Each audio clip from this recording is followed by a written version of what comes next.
Amém? A paz do Senhor. Amém.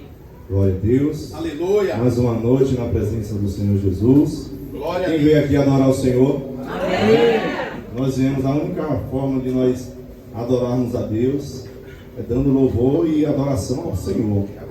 Tanto através das nossas vidas físicas, como também nossas vidas espirituais. Amém? Sem demoras, gostaria que os irmãos abrissem o texto lá de Mateus. É forte. Mateus 17.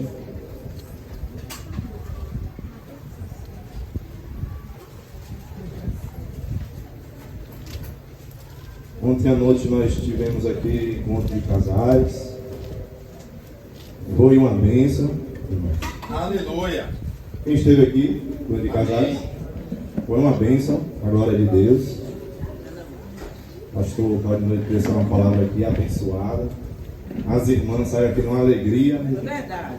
Uma alegria tremenda, uma alegria do Espírito. Oh, glória. Os irmãos também, uma bênção, né? Aqueles que faltaram aqui, venham, não percam, porque é algo diferente, é algo que se trata dos casamentos, é algo que se trata, né, do cônjuge e da família, e foi uma bênção. Glória a Deus. Todos acharam? Amém. Amém. Como o bispo está falando sobre a irmã Marli, eu tenho uma colega, irmãos, que ela estuda comigo lá na faculdade, e ela é enfermeira de lá na faculdade. E ela trabalhava lá no centro cirúrgico e da UTI. E todas as vezes que eu perguntava para ela, eu falava, e aí, como é que ela está? Ela chegava e falava, irmão, os médicos estão estudando ainda, porque os médicos já querem dar o diagnóstico, já querem assinar a morte cefálica. Eu falei, misericórdia, mas a igreja lá está orando, a igreja tem orado, a igreja tem buscado, Tem que trazer ela aqui. a igreja tem intercedido por isso, né? E eu creio no milagre do Senhor. E semana passada ela mandou um zap para mim, eu já sabia no zap aqui dos irmãos da igreja, que o irmão Valdir sempre manda, toda manhã o irmão Valdir manda o boletim, e ela falou, a irmã está melhor, para glória, graças a Deus. A irmã abriu o olho, a irmã está conversando, eu falei, está vendo que Deus é poderoso?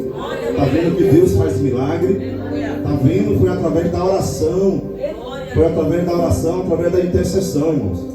Como a oração, como a intercessão, irmãos, é forte. Como a intercessão, a oração é importante na igreja, na sua vida. E deixa eu falar outra coisa para você. Não guarde doença para você não, irmão. Não guarde enfermidade para você não. Conte alguém, porque alguém pode orar por você. Não guarde problema dentro de você não. Conte para alguém, porque existe alguém que pode interceder. Pode interceder uma pessoa, pode interceder 2 pessoas, 3 pessoas, 4 pessoas. Quando vai ver, toda a igreja está intercedendo por aquela mesma causa. E o nome do Senhor sendo glorificado, meu irmão. Então nunca esconda nada. Está passando por isso, está passando por enfermidade. Ore. Conte alguém, irmão. Estou precisando de oração. Estou precisando de ajuda, sim. Estou precisando. E alguém vai orar por você. E o pastor vai orar por você, o diácono vai orar por você, a missionária, a intercessora vai orar por você, sim. Está passando por necessidade em casa, não tem nada em casa, não tenha vergonha de pedir não aos irmãos. Irmãos, estou precisando de uma cesta, estou precisando de algo, lá em casa não tem isso, não tem aquilo. Não tenha vergonha não, porque Deus é o Deus da provisão. Deus é o Deus que pode todas as coisas, irmãos. Deus é um Deus fiel, Deus é um Deus maravilhoso. Você lembra lá quando Pedro estava preso? Quando prenderam Pedro e Pedro estava ali preso e a igreja orando por Pedro.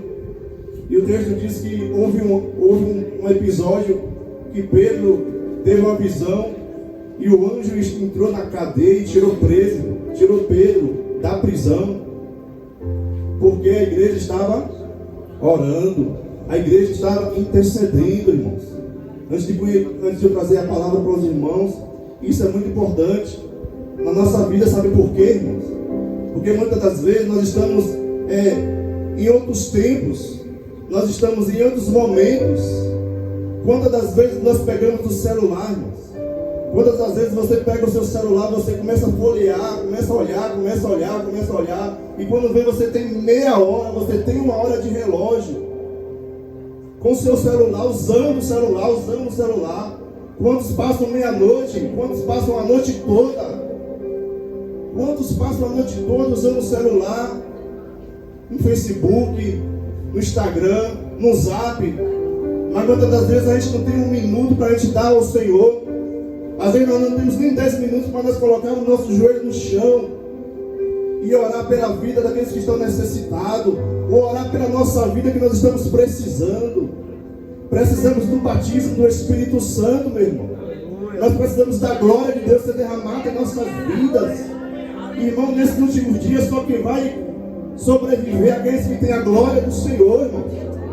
Nos últimos dias, irmão, só quem vai prevalecer, irmão, aqueles que têm o Espírito Santo de Deus, aqueles que são fervorosos na fé, aqueles que não desistem, irmão, por bobagem, aqueles que não desistem por comentário, por fofoca, por disse-me-disse, não, irmãos. É momento de nós adorarmos ao Senhor. É momento de a igreja evangélica Tabernáculo de Deus, a igreja do Brasil, adorar ao Senhor. Porque Jesus está voltando. O mestre está às portas. Às vezes a gente se importa com tantas das coisas, quando vai ver são coisas fúteis, coisas que nessa terra para Deus é nada. Mas nós devemos cuidar das coisas do Senhor. É como o Senhor diz, que a nossa mente tem que estar lá nos céus. Pensar nas coisas que estão de cima, não nas coisas que estão de baixo. Porque as coisas de cima dos céus são terrenas, elas são eternas, elas vão durar para sempre, irmãos. Quando nós pensamos nas coisas de Deus, Deus também pensa nas nossas coisas. É por isso que o Senhor diz: buscai em primeiro lugar o meu reino e a sua justiça, e as demais coisas, todas as coisas nos serão acrescentadas, irmão. Deus tem muitas promessas para acrescentar em nossas vidas. Deus tem muitas promessas para acrescentar na sua vida. Mas o Senhor está dizendo: buscar em primeiro lugar o meu reino. Busca primeiro o meu reino. Sabe por que muitas das vezes a gente passa 1 hora de relógio, 2 horas de relógio, assistindo uma partida? Não é pecado, não, irmãos. Só é pecado quando você prioriza a partida de futebol diante de Deus. Porque às vezes eu me envergonho, às vezes, em dar 2 horas de relógio para um filme, e quando na hora de eu dormir, a dobrar os meus joelhos, eu somente orar ao Senhor 5 minutos e dormir. Mas eu prestei um culto de 2 horas de relógio, eu prestei um culto, irmãos. Todo o tempo que você para na frente de uma televisão, na frente de um celular, você presta um culto. Tempo é culto, irmãos. O tempo que você está aqui sentado é um culto que você está prestando a Deus. É algo que você está prestando a Deus. Porque tempo, irmãos, é um culto. Quanto mais eu tenho tempo com Deus, maior ainda eu tenho mais experiência com o Espírito Santo de Deus. Quanto tempo eu tenho menos com Deus, menos experiência eu tenho com o Espírito Santo de Deus. E eu vi um pregador dizendo que o filho dele perguntou: pai, qual é o tamanho de Deus? E ele falando, tem criança que tem várias perguntas, né, que pra gente dar a resposta, a gente tem que, né, a gente tem que procurar uma resposta para que a criança entenda. Aí ele ficou matutando.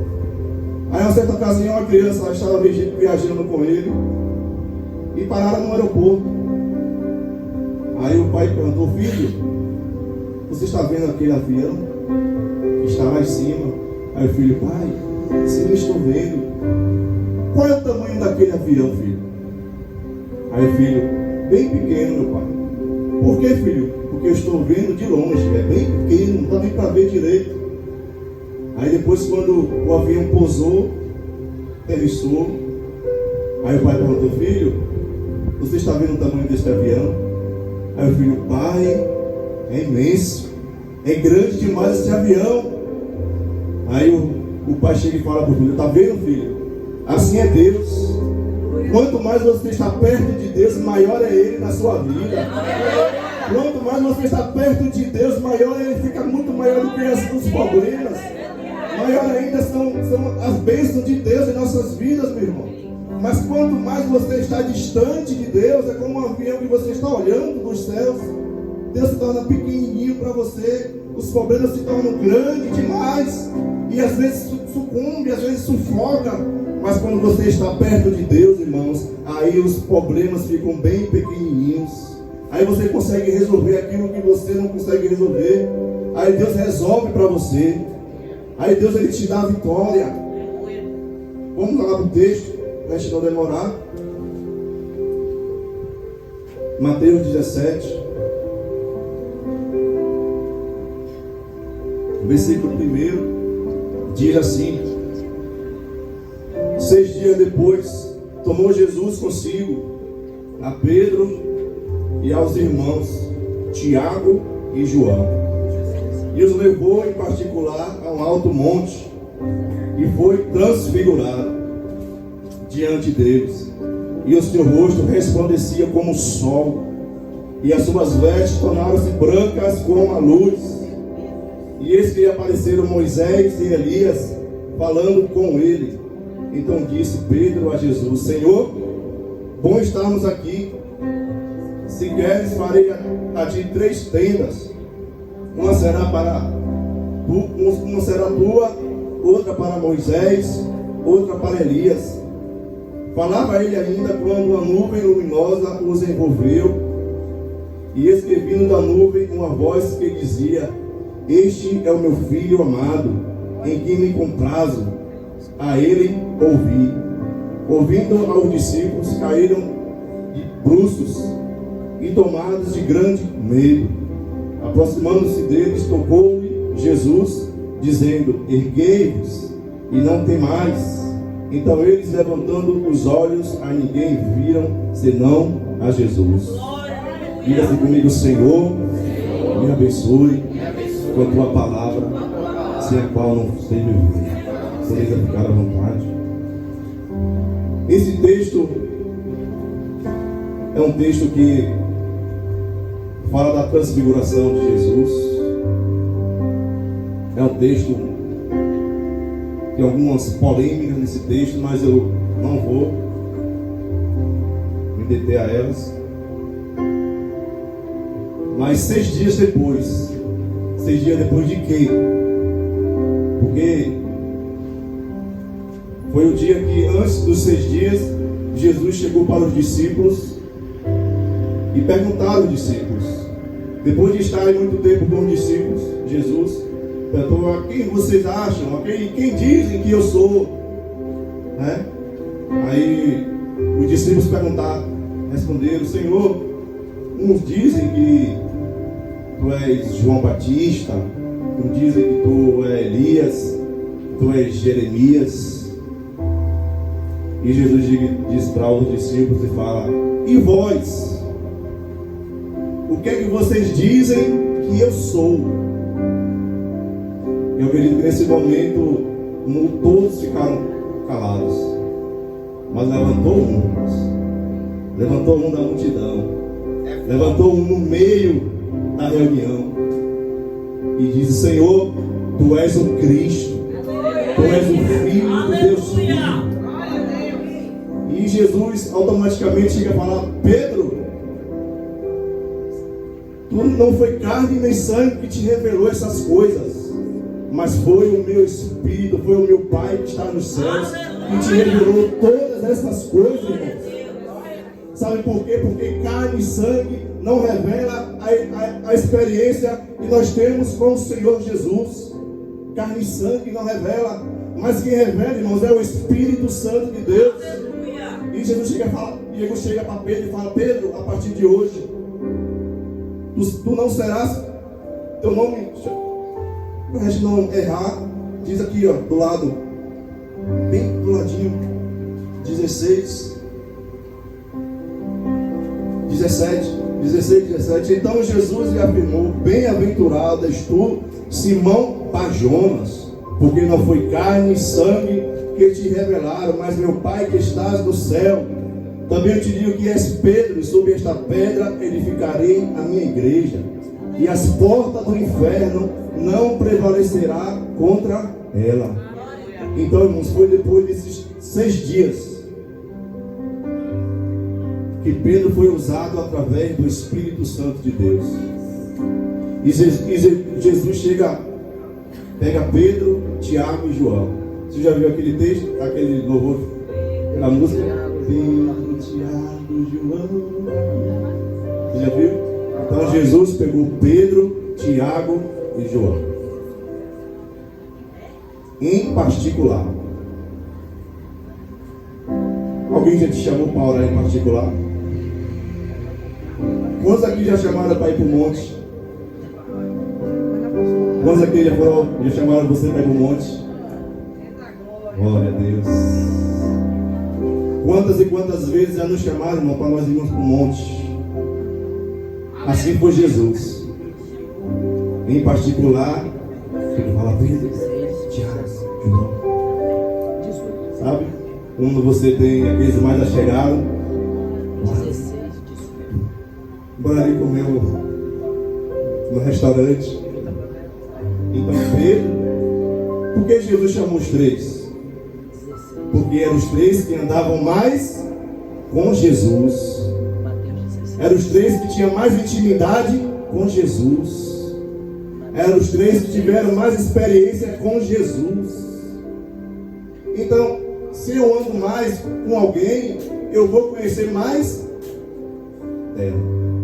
Se eu ando mais com o bispo Pedro, eu vou conhecer mais dele. Se alguém anda mais comigo, claro que a pessoa que anda comigo vai conhecer mais de mim. É verdade. Assim, se você anda mais com alguém, irmãos, todo final de semana está com alguém ali, sai com alguém, tem experiência com alguém, você vai conhecer mais a pessoa. Assim é Cristo em nossas vidas. Quando nós ficamos mais com Jesus, nós temos mais experiência com o Senhor. Então, cada vez mais que eu me aproximo de Jesus, cada vez mais que eu fico mais com Cristo, eu vou conhecendo a Cristo. Mas aí tem uma vantagem minha, porque se eu ando com alguém, a pessoa vai me conhecendo mais ainda e eu vou conhecendo ela. Mas se eu ando com Jesus, irmãos, eu vou conhecendo a Jesus, porque Jesus já me conhece. Jesus já te conhece, meu amado. Jesus conhece você.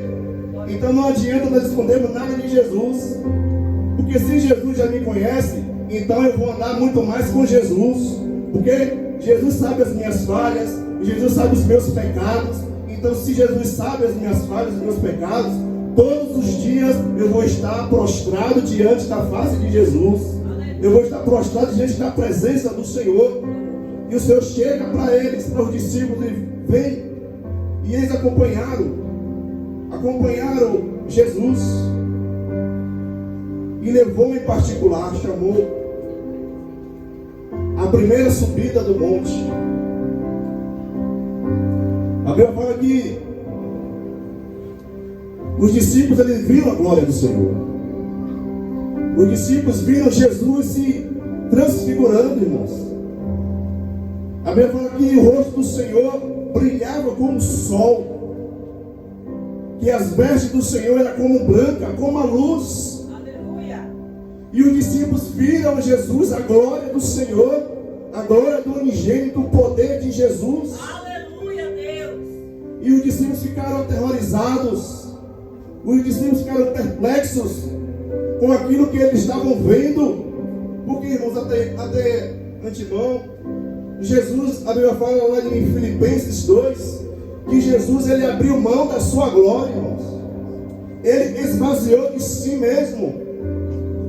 Ele se humilhou como um homem. É como um rei, irmãos. É como um rei que tira suas vestes, a sua coroa, e anda com a multidão. Assim foi Jesus. Ele abriu mão da sua glória. Ele abriu mão daquilo que Deus tinha lá nos céus para ele. E o Senhor enviou ao seu Filho, Jesus. Então Jesus, ele veio, irmãos, praticamente sem a glória. Ele veio despido da sua glória. Ele veio como humano, mas sem pecado. Porque ele iria cumprir aquilo que existia uma promessa, que através da virgem, através de uma mulher, nasceria um varão, a qual esse varão pisará na cabeça da serpente, a qual pisará na cabeça de Satanás, esmagaria a cabeça de Satanás. E a promessa, irmão, se cumpriu. Jesus nasce do ventre de Maria, ele morre, e ao terceiro dia ele ressuscita, irmãos. E ele chega e fala: ó morte, onde está a tua vitória? Ó morte, onde está o teu aguilhão? E a Bíblia fala que Jesus, ele pisou na cabeça da serpente. Jesus pisou na cabeça de Satanás. Então, irmãos, antes da sua ressurreição, Jesus estava andando com os discípulos, ensinando os discípulos, mandando os discípulos amar uns aos outros, mandando os discípulos orar sem cessar, ensinando os discípulos a viver de fé. Jesus passou 3 anos aqui ensinando os discípulos, preparando os discípulos, irmãos. Os discípulos vendo a glória do Senhor, vendo os pães sendo multiplicados, os discípulos vendo o aleijado andando, os cegos vendo, enxergando. Me diga uma coisa, irmão: quem era esse que não queria andar com Jesus? Quem era esse que não queria andar com o Mestre? Do lado do Mestre, do lado do Senhor, do lado do Salvador. A promessa de 2000 anos se cumpriu. A promessa de muitos anos que muitos profetas profetizaram estavam se cumprindo. E Jesus se transfigura. Ele brilha como o sol do meio-dia. Você já parou para imaginar? Se Jesus hoje se revelasse para você, visivelmente, e você visse a glória do Senhor, o que é que nós faríamos da nossa vida se nós víssemos a glória de Deus? Nós não seríamos nunca mais os mesmos. Mas eu digo para você, tem uma glória que não se revela aqui fora, irmãos, se revela aqui dentro. A glória se revela aqui dentro, meu irmão. A glória de Deus se revela dentro de você. A mudança, ela começa dentro de você, para que a glória venha a ser revelada aí fora, aqui fora, irmãos. Para que a glória de Deus venha a ser revelada na minha vida, aqui fora. Para que as pessoas vejam a mudança na minha vida aqui fora, meu irmão. Eu preciso que a glória de Deus, ela entre dentro de mim. Eu preciso que a glória de Deus venha a ser transformada dentro do meu ser, dentro da minha vida. Sabe por quê, irmão? Porque se a gente vê a glória hoje do Senhor, nós morremos. Porque o nosso corpo não tem estrutura. Mas nós só conseguimos ver a glória de Deus através da santidade. Nós só conseguimos ver a glória de Deus através da pureza do nosso coração. Nós só conseguimos ver a glória de Deus, irmãos, através dos nossos irmãos. Sabe, irmãos, a gente só consegue ver a glória de Deus quando a gente vê a beleza do irmão que está do seu lado. A gente só vê a glória de Deus quando a gente não julga o irmão, quando a gente não se desfaz do irmão, quando a gente não trata os irmãos de